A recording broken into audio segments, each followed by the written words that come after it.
Big ബോസിൻ്റെ നാളത്തെ promo വന്നിട്ടുണ്ട്. നാളത്തെ പ്രൊമോയിൽ പ്രധാനമായിട്ടും കാണിക്കുന്നത് ശ്വേതയും സാബുവും ഹൗസിൽ നിന്ന് പോകുന്നതാണ്. ടാസ്കൊക്കെ കംപ്ലീറ്റ് ചെയ്ത് എല്ലാം ഇന്നത്തെ എപ്പിസോഡ് കണ്ടാണ് ഡിന്നറൊക്കെ കഴിച്ച് അവർ ഹൗസിൽ നിന്ന് പോകുന്നതാണ് നാളത്തെ പ്രൊമോയിൽ കാണിക്കുന്നത്. എല്ലാവരോടും യാത്ര പറയുന്നുണ്ട്. സാബുവും ശ്വേതയും എല്ലാ മത്സരാർത്ഥികളും വന്ന് അവരെ ഹഗ് ചെയ്ത് അവരെ യാത്ര അയക്കുന്നുണ്ട്. യാത്ര അയക്കാൻ നേരത്ത് സാബു പറയുന്നുണ്ട്, നിങ്ങളുടെ ആ സാധനം നനവുള്ള സ്ഥലത്താണ്, എന്നാൽ വെളിച്ചമില്ലാത്ത സ്ഥലത്താണ് ഈ സംഭവം ഇരിക്കുന്നത്. ആ ഒരു വജ്രത്തെ പറ്റിയാണ് പറയുന്നത്. അത് ഒരു ക്ലൂ കൊടുത്തതാണ് ഇവർക്ക് എടുക്കാനായിട്ട്. അത് ഇങ്ങനെ 2 ക്ലൂ എന്ന് പറഞ്ഞിട്ടാണ് ഇങ്ങനെ പറയുന്നത്. അപ്പോൾ 2 ക്ലൂ പറഞ്ഞിട്ടുണ്ട്.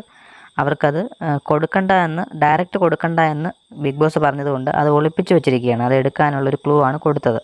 ഇങ്ങനൊരു ക്ലൂ വരുന്നത് നനവുള്ള സ്ഥലം എന്ന് പറയുമ്പോൾ വെളിച്ചവുമില്ല. അപ്പോൾ അങ്ങനെ ഒരു ക്ലൂ വരുന്നത് നനവുള്ളത് വെള്ളമുള്ള സ്ഥലത്താണ്. അപ്പം ബാത്റൂമിലായിരിക്കാനുള്ള ചാൻസ് ഉണ്ട്. ബാത്റൂമിൽ എനിക്ക് തോന്നുന്നു മറ്റേ ഫ്ലഷ് ടാങ്കില്ലേ, അതിനകത്ത് വെക്കാനുള്ളൊരു ചാൻസ് കാണുന്നുണ്ട്. എനിക്ക് അങ്ങനെയാണ് തോന്നുന്നത്. എന്തായാലും നിങ്ങൾക്ക് ഇതിനെപ്പറ്റിയുള്ള അഭിപ്രായങ്ങൾ കമൻറ്റായി രേഖപ്പെടുത്തുക. കൂടുതൽ അപ്ഡേറ്റിനായി മറക്കാതെ ചാനൽ സബ്സ്ക്രൈബ് ചെയ്യുക.